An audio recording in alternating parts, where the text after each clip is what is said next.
çox gözəl bir qadındır. Nə gözəl. Mənim həyat yoldaşım bu günə qədər mən çox ürəkdən istəyirəm. Onsuz heç bir şey eləmirəm. Nə Çox gözəl. münasib bir adamdır. Bəzən mənə acığı tutur. Acığı tutanda çoxlu çörək yeyir, o da kökəlir. Ey maşallah. Maraqlar.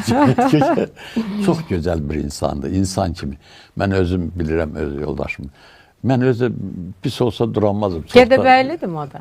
Yox, başqa yerdəndir. Mənim yoldaşım Qəbələlidir, Qəbələdə saz çalan yoxdur. Sazdan ötürü daha çox. Çox, elə bil ölür, məndən də betər ölür o sazdan ötürü. Biz tərəf saza çox meyilliyiz. Biz çox meyilliyiz. Biz sazsız, sözsüz dura bilmirik. O bilmirdi. Rəşid müəllim, deyirlər ki, adam yaşlaşanda uşaqlaşır. Seyran Səxavət deyirdi ki, baba ilə nəvənki də məhz buna görə tutur. İkisi də eyni cür düşünür. Siz necə düşünürsünüz? Xeyr, o səhv deyir. Mən sana söz deyim. Bax, mənim uşağım oldusa, mənim 46 yenim var. 23'ü oğlumdadır. O 23'ü də qızımdadır, 23'ü də. Yoldaşımın da 23'ü. 46 hərəmizin yarı-yarı yenimiz var orada. Oldu mu xanım? Bəli. Oğlum məni inkar elədi. Yəni, mənim əvəzimə oğlum da oldu.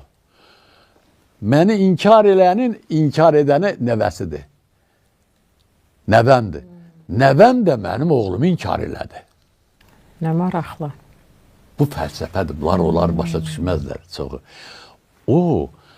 Bax, insanlar niyə Səməd Vurğunun yazdığı şeirlər yadda qalan çox tarixi, ana Tomri Keyxosrovun başını belə keçdi. O tarixi bilməsə, nətər yaza bilərdi o şeirləri? Bilirsən, bizimkilər gülə, bülbülə, Leyliyə, Məcnuna çox şeir yazmasınlar. Demək ki, o vaxtki insanlar daha mı dərin olub? Çox dərin olublar. Bura bax, heç haranı qutarıb Səməd Vurğun? Allah vergisidir onu ki. O 2 il Moskvada oxudu. Gördü ki, orada bir şey yoxdur onlar. Gəldi burada qardaşı, Meyitxan dedi ki, sən institut qutarmalısan. Burada apıya qoyublar. Görmə, bunlar müəllimləri bunu qədəri bildi. Başını buraxıb, akademiyanın prezidenti qoydular onu. Düz elədilər. Savadlı adamdır, tarix adamdır.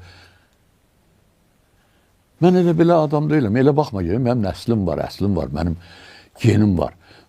Mənim anamın dayısı SSR torpaq naziri olub. 37-ci ildə güllələnlərdəndir. Represiya olub. Represiya olub.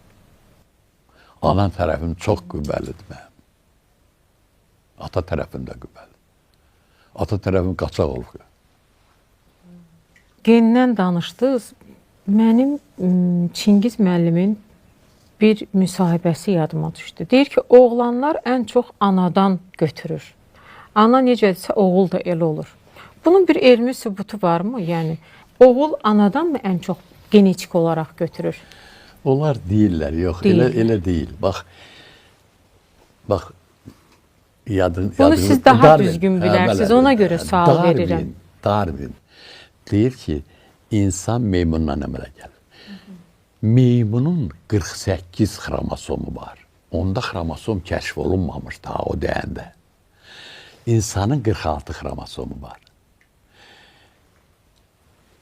Bəzi seleksiya ilə onu qarışdırır. Toyuq, böyüyü, funduşka boyda ola bilər. Amma heç vaxt funduşka olamaz. Funduşka ola bilməz. Başa düşdüm. Başa düşdün mü? Amma bilin ki, bu gen 23'ü səndəndir, 23'ü həyat yoldaşının sən uşağın. Bunu kənardan almır. Səninki çox olsun, mənimki az, yox. Gen nədir? Xromosom isə nədir? Bax, gözünün kiçik mikroskopik quruluşu oradadır. Rəngi oradadır. Bu deyirsən, gözünün rəngi anasını oxşadı. Qaşları atasını oxşadı.